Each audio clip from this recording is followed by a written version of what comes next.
Jomar, hindi nila akalain na magagawa ito. Ano nga ba ito? So bago natin ipagpatuloy ang ating pag-support today's video, kung bago ka pa lang sa aking channel, please subscribe po, like, and pakit na rin po natin guys ang notification bell upang ma-update po tayo tuwing ako pinag-upload patungkol sa Team Kalingap.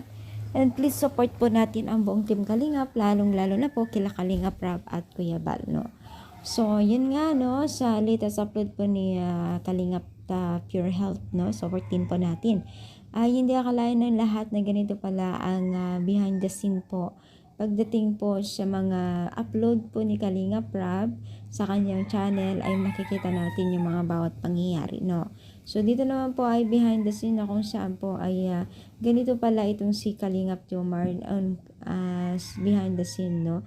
Sobrang sweet pala niya sa mga kasamahan niya. Kita naman po natin dito paano siya yumakap. Talagang malambing itong si Jomar sa likod ng camera. So maraming natutuwa sa kanya dahil nga po nararamdaman nila ang pagrespeto niya sa kanyang mga kasamahan at pagiging isang malambing. So kita naman po natin kung gaano siya kalambing talaga sa harap ng camera.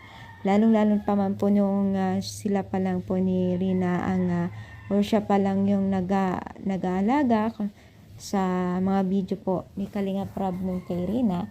At syempre nadugtungan na ito nung time na silang dalawa na ni Carla.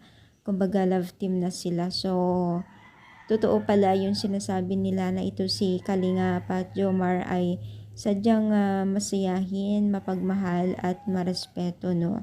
So okay naman po tuloy-tuloy ang blessing sa kanya dahil hindi po siya talaga nagpapabaya sa mga responsibilidad niya dito sa Team Kalingap, lalo't naman po ay on processing pa lang po yung bahay po nila Carla na dapat isubaybayan pa lang, isusubaybay at gawin niya yung best niya. Sobrang nakakatuwa kasi marami pong nagmamahal sa kanya, maging na rin po kay Carla, at sana patuloy yung pagbibigay nila ng saya sa atin, lalong-lalo na po dito sa mga taga-subaybay nila, no, sa bilang isang love team, no.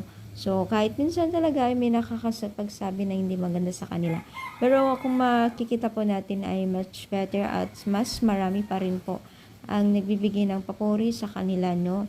So, ano nyo masasabi dito sa ating pag-support today's video? Comment down. Palike po ang ating video dito sa baba. At syempre, huwag tayo magsamang sumuporta sa Team Kalingap. Thank you so much guys. More power and God bless.